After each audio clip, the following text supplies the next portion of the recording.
This is your daily dose of all things royal. Welcome back, my gorgeous, good looking friends. I'm pretty sure you have seen the onslaught of propaganda that has been cranked out the last couple days regarding this chaos Harry and Meghan seem to bring every so often. Today, I want to go over this blog that Tina Brown had written talking about just that, but noticing a couple things. Bear with me. I'm going to go through it. It's not very long, and I will share my thoughts. Take a listen. The Sussex Circus Comes to Town by Tina Brown. Is there any plan, project, or engagement undertaken by the Duke and Duchess of Sussex that doesn't boil over into chaos? For a few blessed weeks, there seemed to be the possibility of royal family serenity. On a visit to England next week to promote the 2027 Invictus Games in Birmingham and to visit their various charitable causes, Prince Harry and Meghan would bring their two children for the first time since 2022 to visit their grandfather, who has graciously offered them a royal residence, which automatically comes with police security. There were many guessing games about which royal residence was offered up for this jolly jaunt, in which Prince Archie, age 7, and Princess Little Betty, age 5, would finally be allowed to forge a relationship with their kingly grandpa. Thus far, the faces of Archie and Little Betty have been hidden from the public in their parents' social media posts. Tactically speaking, for the Sussex children's faces to be first seen in a royal setting frames them forever as the monarch's grandchildren. You know, it's amazing how all of these royal biographers and journalists have made so much noise over Harry and Meghan going over to the UK in less than a week. And I do believe this, once again, is another campaign to keep us distracted. And I think a lot of people are finally getting that and seeing that and are just irritated. We don't care. We really don't care, but they keep shoving this in our faces. And then, as usual, it's all threatening to go tits up. As if he has learned nothing in the last 6 years of battling with Ravak, the Royal and VIP Executive Committee that decides which personages in public life receive an official taxpayer-funded security detail. Harry went off like an IED when, once again, he was denied official police protection for the family and, as a source close to Harry briefed, the rug was pulled out from under their feet at the 11th hour. What rug? The only rug under the Sussexes is a flying carpet on which the two of them circle the globe in a cloud of persistent delusion. Harry is apparently distraught at the development, which isn't a development at all, but the same stance Ravak has taken for the last 6 years and was under review again. Until Ravak gives another verdict, the status quo is unchanged. If Harry thought that bringing his children would force Ravak's hand, he was, as he is so often, hopelessly misguided. Right now, the palace is in a crouched position about increased scrutiny of royal finances, thanks to the Andrew Windsor Mountbatten scandals. King Charles made an announcement last week that he would henceforth be declaring his tax payments, which allowed the public to know he shelled out £12.9 million in 2024-2025 year. Shortly after, Prince William, who, unlike Charles, had declined to reveal what he pays in taxes on his vast Duchy of Cornwall earnings since he became Prince of Wales, rushed out an announcement of his own tax payment of £7.76 million. I am told he did so in a sullen frame of mind, as he is at odds with his father on this issue. Even as William positions himself as the monarchy's future modernizer, quote-unquote transparency for William is a word of a holy dread, as it is for most people in public life who pretend they are in favor of it. And just as William feared, quote-unquote transparency about his tax payments generated a rash of headlines informing the public of the uncomfortable fact that the strenuously normie champion of the homeless, who pointedly arrived at his interview with the reluctant traveler on an electric scooter, is a billionaire country landowner.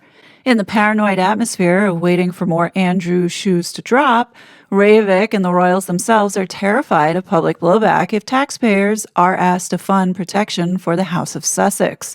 The issue is not a hill that either the king or the government wants to die on, and who can blame them? The baffling thing about both Harry and Meghan is their repeated tendency to make premature announcements before the underlying facts have been nailed down. Indeed, all their trouble of the last 6 years have stemmed from their magical thinking that something they want will become instant reality, starting with Megxit itself. It was their reckless decision in January 2020 to publish on the Sussex Royal website their bombshell announcement that they were exiting the royal family on the dubious proposition of becoming adjunct royals with lucrative side hustles, listing terms which had never been presented or agreed to by the palace, rather like demands for a job they hadn't been offered, which created all the bitter mayhem that followed. Indeed, even their chosen brand title, Sussex Royal, was a rude assumption of a prerogative that required royal approval, something they had failed to seek, then suffered the embarrassment of having permission denied and set off scrambling for the Archwell rebrand.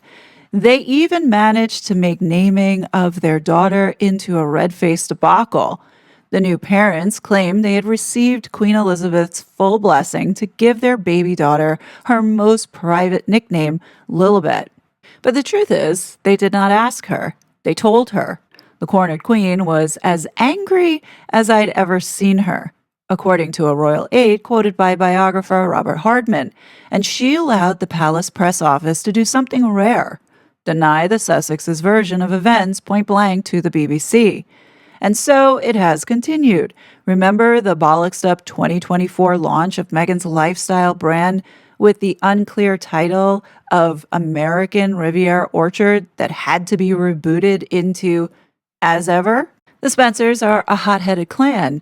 You only have to visit the family home of Althorpe to see the fluorescent red beards of his ancestors hanging from the walls and read their history of overmighty power grabs to see where Harry's impetuous temperament originates. When it's matched with Meghan's inept strategic instincts, which Harry, alas, thinks are genius moves in the entertainment industry big league, it turns into excruciating serial blunders. What is genuinely sad is Harry's belated discovery that the one thing he does really well is what he was born to do, and reject it. Unlike Meghan, he really doesn't want to be a Hollywood hotshot or an amorphous influencer in designer clothes. As one of his ex-employees told me, he just wants to do public service and be paid for it, which, in essence, is the definition of a member of the monarchy. You see, and that's the problem right there. Harry and Meghan want to be paid, but prance around and pretend that they are these humanitarians. Well, humanitarians don't expect to receive something back for going off and being generous or kind. Harry wants to be the virtue signaler and be the one to dictate how everybody lives. In his mind, he thinks that he's helping people. And the sad part here is that Harry and Meghan are not the only ones who are doing this. When you look at Oprah and you look at Bill and Melinda Gates, the Obamas, the Clintons, they're all making a lot of money off of pretending to be humanitarians. I'm told he misses his rugged army and country-based friends who could not be further from Montecito's precious ethos. Harry doesn't understand that the family conflict has turned into something more lethal for him than anger, a Cold War. Except for his father, who would dearly love to reconcile with his younger son, his relatives have moved on. Earlier this month, there was allegedly no invite for Harry to the wedding of his cousin, Princess Anne's son, Peter Phillips, who had played such a critical, consoling role for Harry at Balmoral when Diana died. A person close to Harry told me he doesn't just desperately miss his father and understandably want his children to know him, he also very much misses William, the only other person who knew what it was like to be Diana's son. Too late.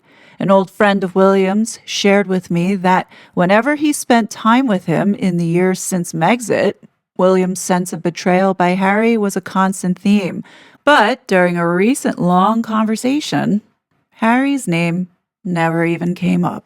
So I hope people have picked up a little bit in this last paragraph what's happening here. And it's very subtle. In this latest manufactured crisis that is designed to keep us distracted, we are seeing William now being included into the conversation. And we're seeing these little seeds being planted of how Harry misses his family, especially his brother, and says that he still loves his brother, but also the seeds of Diana, of how if Diana were alive today, she wouldn't want her sons to be at war and would do her best to bring them together. We're going to start to see this ice melting, but it's going to take some time. What I notice is that over the course of time, they're expecting us to forget. And this is kind of what we're seeing happening with all of the political stuff that this couple have been involved with, that none of these reporters seem to want to bring up or to reinforce, I shall say. You notice all of the narratives that they choose to continue to keep repeating and reinforcing, and what they don't choose to reinforce goes to show you that we are being steered in a direction, which I do believe at some point will be steered down the path of the ice melting between Harry and William. So Tina Brown is part of the establishment. She used to work for Vanity Fair. Here she is writing about what she knows about Harry and Meghan and is doubling down on this narrative of Harry and Meghan just being naive and stupid since they moved away. And really, it's just that, them being petulant two little children who didn't like that they didn't get their way. And after following this now for 10 years closely, you start to pick up on various patterns. So in this recent PR chaotic episode, which was deliberate, you notice that the messaging being doubled down on is Harry being so distraught. He desperately wants King Charles to meet his grandchildren because, this is breaking King Charles's heart. I mean, literally doubling down on the reconciliation efforts. And in this article, you see Tina Brown saying that this is something that Charles desperately wants. Like, he would love to reconcile with his son, Harry. This is the message being driven over the last 6 months. Am I right? Another thing that is so obvious of being selective in the narratives that they're choosing to run with is that they never hold Meghan Markle to the same account. So why is it nobody is writing about how Thomas Markle, the alleged father of Meghan, also deserves the same courtesy?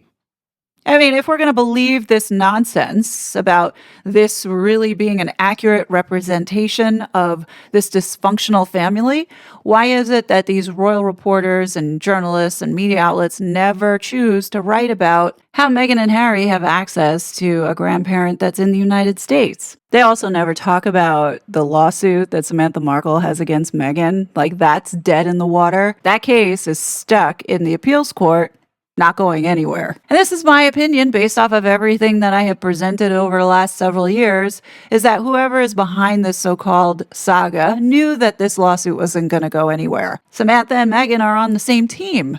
Anyway, I think many people are getting so fed up with all of these games, and especially those that have been around this long to see how this back and forward, will they, won't they, found it very predictable. I think a lot of people are catching on and seeing how the media has been playing games with the public and how they tell their stories, how they double down on the narratives, and understanding that there is a clear strategy that's in position. And those that are part of the so-called reporting circle for not only the royals, but also for Harry and Meghan, know the direction on how they're controlling and laying out the narrative to unfold.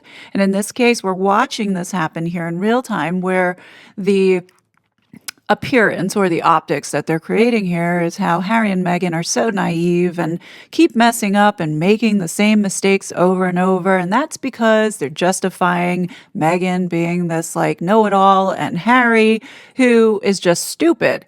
But I fundamentally disagree here, because let's not forget, they're not doing this by themselves. They have a whole team of resources that are highly paid, who have been the ones crafting and directing how these narratives go. Like Harry's PR person, Liam McGuire. Like, he put this all together and is managing this. When you look at the craziness and chaoticness over the last several years with these PR people, one would think that they are the most incompetent people, but they are hiring some of the best in the industry. So it can't all be incompetence, if you're following me here. There is a purpose and reason for all of this chaos, whether it be to double down on the narratives that they sold us, because I think in some cases people are seeing how we were lied to, especially from the very beginning with the story about Megxit and why they officially left.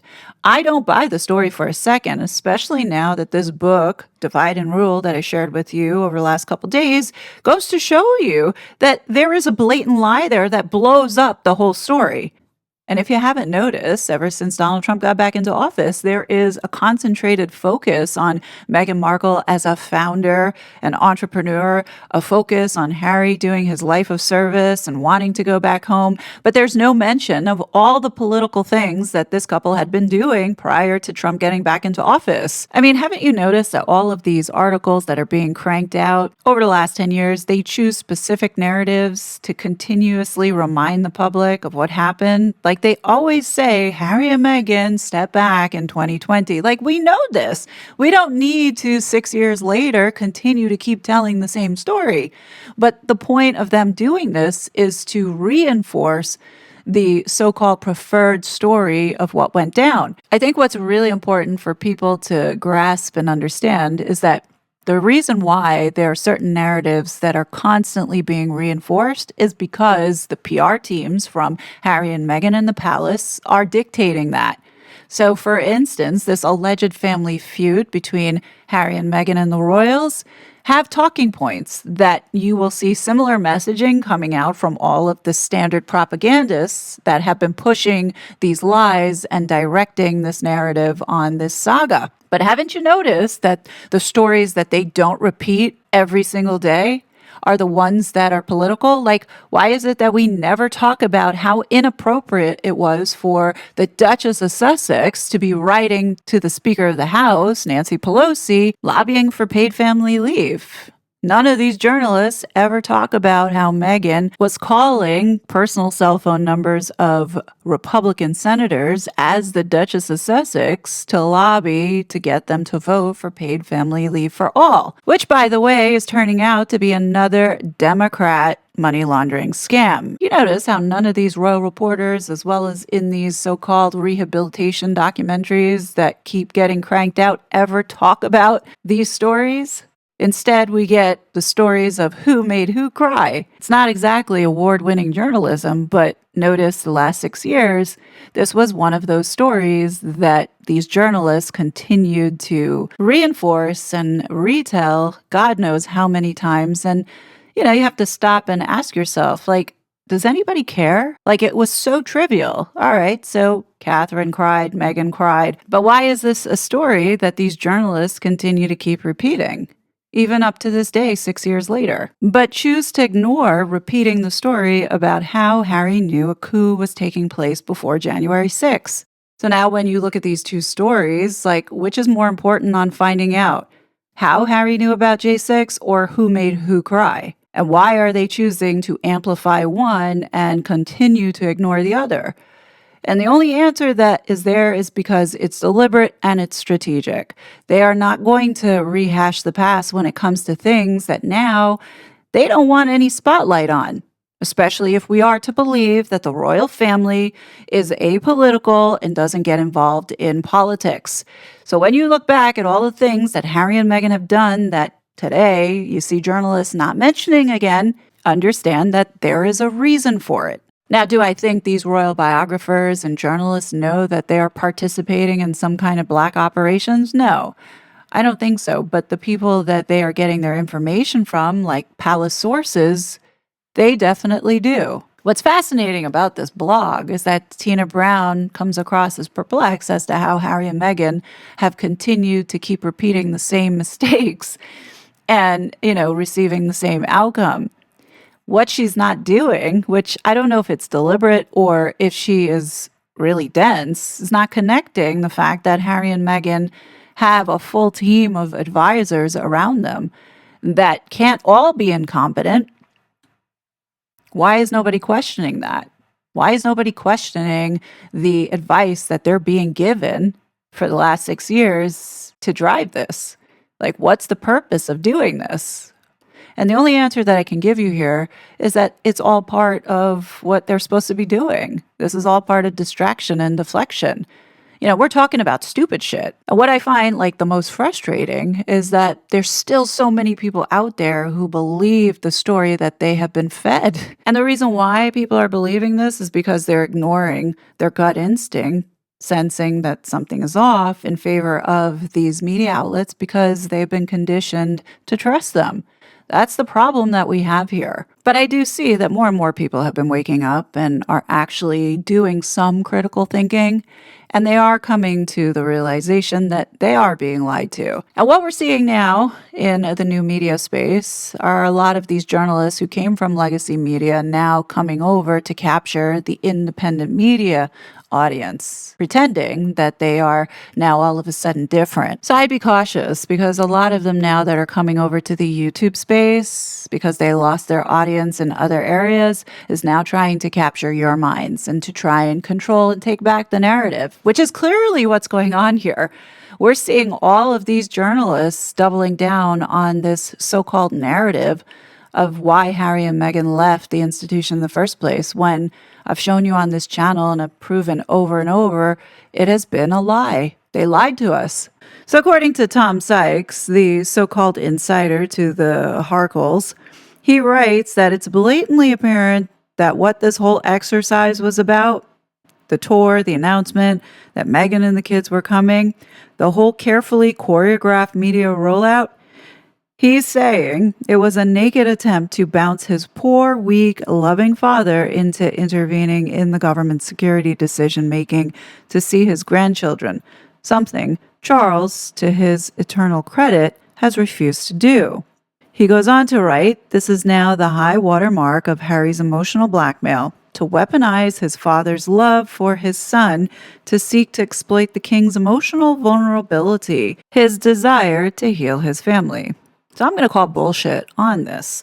And the reason why is because of what's going on here in the United States with those files. Harry and Meghan are truly desperate for that status back because let's not forget, anytime Harry is going over to the UK, he gets security. So there is no problem here. The reason why Harry has been relentless here is because he wants that IPP status back, which will give him immunity. Because I guarantee you, what's in those Department of State files is not going to be pretty.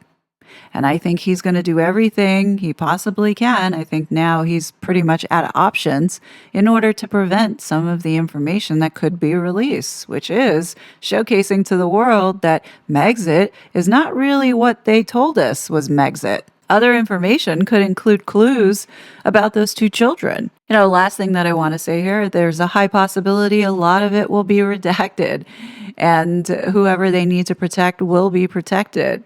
Even if, let's say, the crown is behind Harry, I doubt we'll get to see any of that information disclosed. But you never know what's going to show up in those files, considering the UK has not been such a great friend to the United States. I think we could be surprised. That's just my opinion. But let me know your thoughts below. As always, I will be back with more content. But until then, please be safe, and I'll talk to you later. Bye.